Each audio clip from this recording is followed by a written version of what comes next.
Hai anak-anak, Assalamualaikum warahmatullahi wabarakatuh. Bagaimana kabar kalian hari ini? Semoga kalian selalu dalam lindungan Allah Subhanahu wa taala dan selalu diberi kesehatan agar kita dapat melaksanakan aktivitas setiap hari dengan baik. Eh, Baik anak-anak, materi fikih kelas 4 pada pertemuan kali ini membahas tentang tata cara sholat duha serta keutamaan-keutamaan jika kita melaksanakan sholat duha.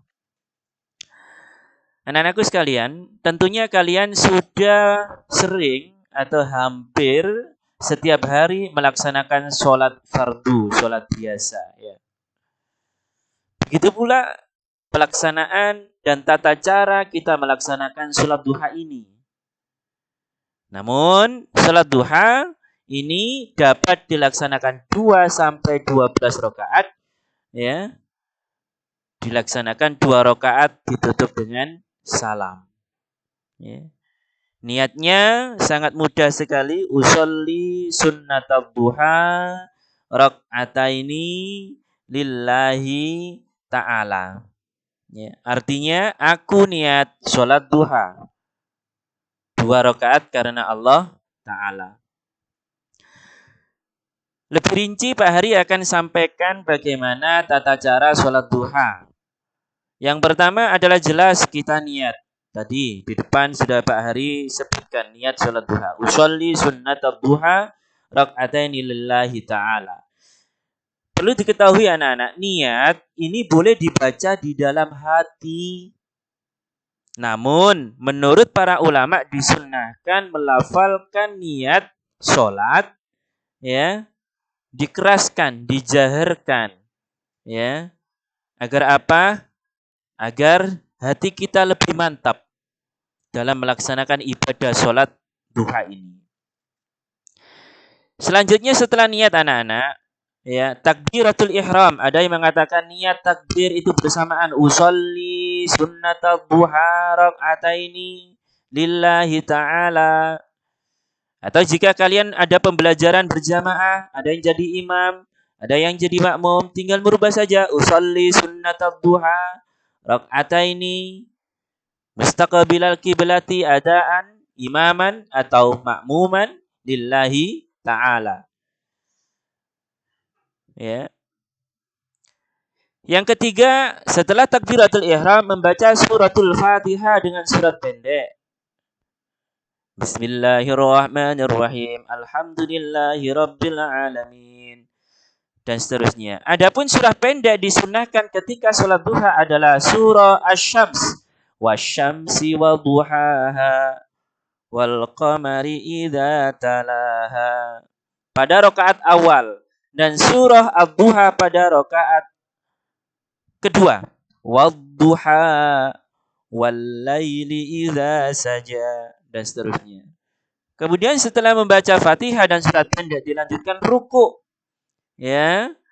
Nah, saat posisi ruku anak-anak, punggung dan kepala harus lurus. Ya, ingat, lurus. Ya. Setelah posisi badan dan kepala harus lurus, kemudian melaksanakan tumak ninah, tenang. Ya, tumak ninah itu yaitu berhenti sebentar, tidak cepat-cepat gitu. Kata orang Jawa ada selai gitu ya. Berhenti sebentar seukuran membaca lafaz tasbih subhanallah. 1, 2, kurang lebih 3 detik lah. Gitu loh. Baru dilanjutkan ya. I'tidal. Ya.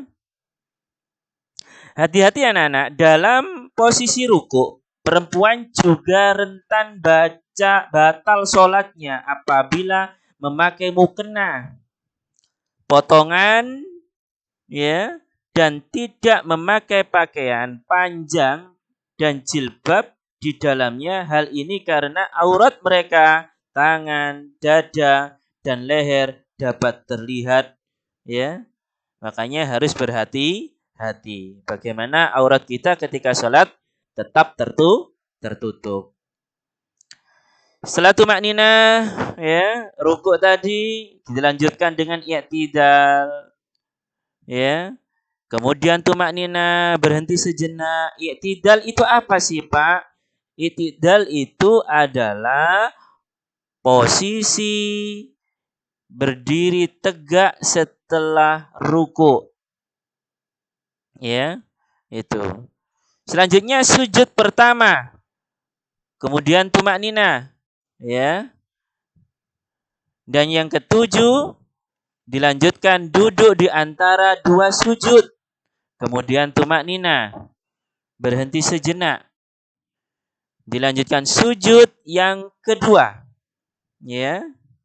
Sujud yang kedua dengan tumakninah juga. Anak-anakku sekalian, terkait sujud ini dilaksanakan dengan menempelkan dahi, hidung, kedua telapak tangan, serta ujung jari kedua kaki ke lantai, mancat. Nah, ketika anggota sujud tersebut haruslah menempel di tempat sholat tanpa terhalang oleh benda yang bergerak bersama kita seperti mukena bagi wanita atau rambut atau peci bagi laki-laki. Jadi jangan sampai rambut kita menutupi dahi kita. Peci kita pun demikian. Makanya kita harus berhati-hati. Nah, dalam posisi sujud ini anak-anak, jika dahi kita, hidung kita, telapak tangan kita tidak menempel di tempat sholat karena terhalang oleh benda yang bergerak bersama kita, maka sujudnya tidak sah sehingga sholatnya tidak sah pula. Kan eman gitu loh. Ya. Jadi itu anak-anak yang perlu kita perhatikan ketika kita sujud. Ya. Coba di buku kalian bisa dibuka itu bagaimana cara pemakaian mukena yang benar. Ya, jangan sampai tangan kita terlihat ya, terus tertutup dengan mukena itu. Ya. Permasalahan lain yang biasanya dihadapi oleh perempuan saat sujud adalah kakinya tidak tertutup dengan sempurna. Bisa jadi tidak sengaja sehingga terbuka. Hal ini juga mengakibatkan batalnya sholat. Nah, hati-hati anak-anak. Karena apa? Karena tidak memenuhi syarat sholat, yaitu menutup aurat. Ya. Jadi meskipun kita memakai mukena bagi yang perempuan, ya, biasanya dahi yang merupakan anggota sujud ini kadangkala nggak terasa tertutup. Jangan sampai, karena wajib terbuka dahi ini. Pemakaian mukena semacam ini membuat sujud tidak sah sehingga berakibat pada tidak sahnya sholat yang kita lakukan. Ya. Anak-anakku sekalian, setelah Pak Hari terangkan terkait dengan sujud, dilanjutkan dengan gerakan sholat lainnya, yaitu duduk di antara dua sujud, kemudian tumakninah. Ya. Duduk di antara dua sujud ini dilaksanakan dengan cara duduk iftirash. Duduk iftirash adalah duduk di atas kaki kiri, sedangkan kaki kanan ditegakkan. Ya. Dilanjutkan dengan sujud yang kedua, kemudian tumakninah. Langkah-langkah ini diulang sampai 2 kali, 2 rakaat. Membaca tasyahud akhir ketika gerakan tadi sudah terulang 2 rakaat, ditutup dengan membaca tasyahud akhir, membaca sholawat atas Rasulullah Sallallahu Alaihi Wasallam. Ya, ketika sudah membaca sholawat anak-anakku, maka ditutup dengan salam. Assalamualaikum warahmatullahi wabarakatuh. Ke kanan dulu, ditutup ke kiri. Assalamualaikum warahmatullahi wabarakatuh. Tata cara sholat duha selanjutnya yakni tertib. Tertib artinya apa, Pak? Tertib artinya berurutan dari awal hingga akhir. Tidak boleh mendahului